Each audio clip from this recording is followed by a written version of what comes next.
$30 million diamond cakes, blood-gushing tragedy, and faking his identity? From ditching school to breaking the law, here's what you don't know about Buddy Valastro. Buddy Valastro brings a whole lot of baking experience to his various TV roles, thanks to a life spent working in his family-run bakery. He was just 6 years old when he first began learning the ropes from his father, Buddy Sr., at Carlo's Bakery. As Valastro detailed in an essay for Guidepost, "I love the sweet, intoxicating aroma, the whir of the machines like I'd never seen before. In his hands, pastry dough came alive. It was like magic. I was in awe." When I used to come and see my dad, he was always so busy, but he always had the time to spend a little time with me, and I want the same for my kids. As Valastro grew older, he was expected to put in some time at the bakery to grow a sense of responsibility.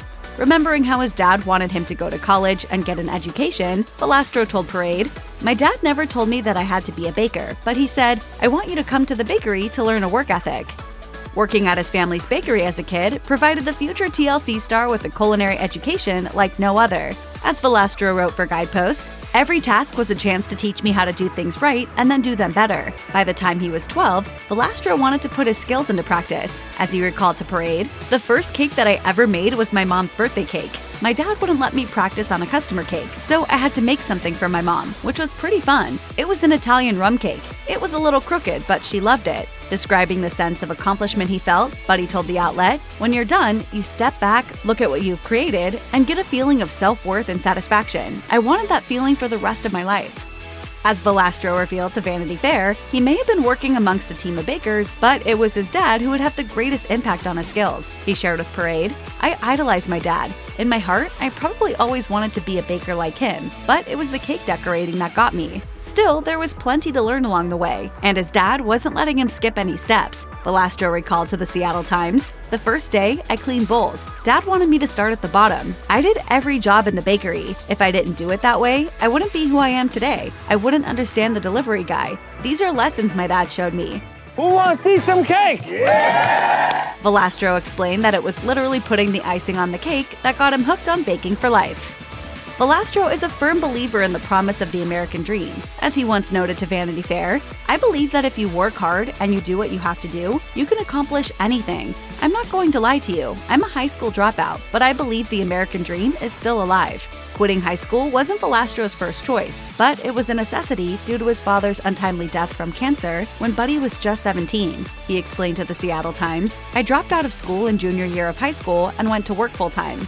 I'm not sure how it's going to turn out yet. Explaining that his dad's many lessons became key during this time, Valastro had to step up as the boss, telling Parade, "I was pretty much in charge, but I had bakers who worked here for 30 years. They didn't want to listen to a 17-year-old kid. I remember my father saying respect is something that you have to earn. It's not something you can get because you're someone's son."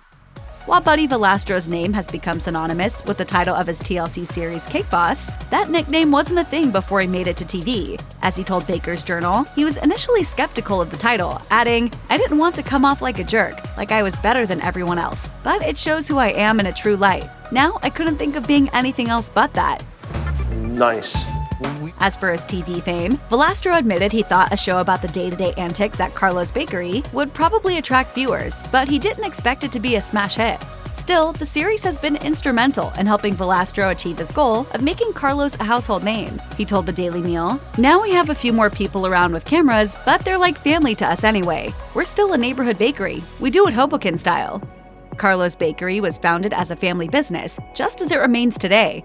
But for Valastro, the line between his business and his personal life isn't a precisely defined one. He shared with Baker's Journal, "Having it run by my family, nobody's going to want to work harder or put in more time. They feel so connected to it, but the problem is they feel almost too connected, and they take it too personally. Business is business, and sometimes you need to separate the two." Go back to work. Go ahead, let's go. You up there. Among the family members Valastro works with is his brother-in-law Joey Fagno, who told Business News Daily, "Working in a family business is unlike anything else. You fight and yell, and then you sit down for a meal. I feel lucky that we can work so hard at our jobs, but still have that family time while we're doing it." As fans know well, when it comes to Valastro, family is everything, especially when they're also his coworkers. He told the outlet, "Family is very important to me, and the bakery is a big part of who we are." Not only did fans of the show get to know Buddy, they also met his boisterous family. And during the show's first few seasons, that included his mother, Mary Valastro, who stepped away from the series after she was diagnosed with ALS in 2012. She would pass away 5 years later in 2017. As a spokesperson told People, Mary's condition had been steadily worsening these past months, so it was not sudden but still extremely heartbreaking for the family. After 8 years of fighting her battle with ALS, the family is relieved she is no longer suffering. Buddy and his sisters are absolutely crushed right now. And I couldn't have asked for a better mother.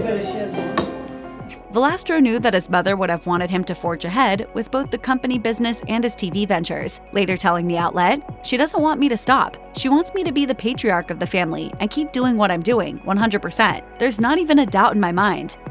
When Cake Boss became a hit, Valastro was savvy enough to capitalize on his newfound fame by taking the business to even greater heights. As the Jersey Journal reported, in 2019, he expanded beyond the original Carlos Hoboken location by opening a 30,000-square-foot outpost in Jersey City. It is there that orders are baked and shipped throughout the U.S., and the facility also hosts baking classes for guests. A lot of people don't know this, but the Cake Boss could cook. Meanwhile, Valastro also threw his hat into the restaurant biz. In 2013, Eater reported on the opening of his Italian eatery in Las Vegas, with Buddy V's situated in the Venetian Resort. In 2016, he opened a second Buddy V's location at what is now Wind Creek, Bethlehem. Valastro explained how opening an Italian restaurant was both on brand and also a subversion of expectations, telling Eater, "Everyone wants a bakery from me. With my vision, my flair, I think it's a recipe for success." Valastro has never been the kind of celebrity known for big scandals, but in 2014, ABC News reported that he was pulled over by police on suspicion of driving while under the influence. According to the prosecution, Valastro allegedly told the cops, "You can't arrest me, I'm the Cake Boss." When I got into the car, I thought I was fine to drive, and obviously I wasn't, and cops did their job that night, and listen, I paid the price. The boss ultimately pleaded guilty, and he later took to Twitter to offer an apology, revealing that he entered a guilty plea and claiming, "I wanted to make this right. I learned an important lesson that if you have even one drink, you shouldn't drive." Not long after he took over Carlos, Valastro could see that supermarkets were cutting into the bakery's birthday cake business. And that was the moment when he decided to think outside the box, telling Vanity Fair, "So I said, I got to make cakes they'll never be able to make, and that's when I went in the direction of making these crazy kind of cakes." But of all Valastro's spectacular cakes, one holds the record as his most expensive, the design he created for New York City socialite Devorah Rose in 2011 for her Diamond Gala charity event. According to MarketWatch, the cake was valued at a staggering $30 million, thanks to its dazzling rubies, emeralds, sapphires, and flawless diamond jewelry. Meanwhile, Valastro singled out a different bake as his all-time favorite, his Transformers cake. According to Valastro, Bumblebee stood 12 feet tall and weighed 7,000 pounds, and it took a team of more than 8 people a full 3 days to make it. We made a lot of cakes in Carlos Bakery history, but I promise you, and I swear, this is the one that we're most proud of. While Valastro has fully demonstrated his talent for crafting jaw-dropping cakes, his skills as a sailor apparently leave something to be desired. In 2014, a boating excursion went awry, leaving Valastro and his passengers, including his wife, another couple, and 9 children, stranded at sea within a dense fog bank in New York Harbor. He recalled to CNN, "People were scared. I didn't know which way to look. Left, right, I couldn't even see in front of me." Finally, a New York Fire Department boat responded to Valastro's distress signal, with the police boat arriving shortly after. Valastro said of the first responders, "I want to bake them a cake. I want to do something good for them." Supporting the first responders is something near and dear to my heart. Valastro's over-the-top cakes aren't often a source of controversy. That is, until it came to a 400-pound cake replica of Wrigley Field, crafted in honor of the venue's 100th anniversary. As the Los Angeles Times reported, the cake had been on display throughout the day during a Cubs game, before being moved to Chicago's Field Museum for a Cubs fundraising event that night. Having sat around unrefrigerated for the full day, the cake was deemed to be inedible by museum personnel, and was unceremoniously deposited via forklift into a dumpster. It's just a massive collaboration of people making one mistake after the other. Unfortunately, the guy in charge of disposing of the cake documented the process on Reddit, resulting in a whole lot of ticked-off Cubs fans. In response, the Cubs issued a statement declaring that the team was disappointed with how the cake was disposed of, and the museum issued its own statement of remorse over what took place. But as Valastro told the Chicago Tribune, the Cubs loved the cake. They felt bad those pictures of the dumpster came out, but what can you do? One of the many perks of Velastro's success involves having his own bowling alley in his home. But a fun family day turned perilous in September 2020 when a pin setter malfunctioned and impaled his hand. Velastro shared the news on social media, posting a photo on Instagram of himself and his injured hand while he lay in a hospital bed. As a rep for the family stated, Velastro underwent 2 surgeries, adding, "It will be an uphill battle as it's Buddy's dominant right hand and he will need prolonged recovery and therapy." I'm so scared right now. This is my dominant hand. This is my piping hand. A year later, the prognosis was good. During an appearance on The Rachel Ray Show, Velastro revealed he had undergone a total of 5 surgical procedures. Sharing that he was almost fully healed at the time, he admitted, It's definitely been an amazing ride.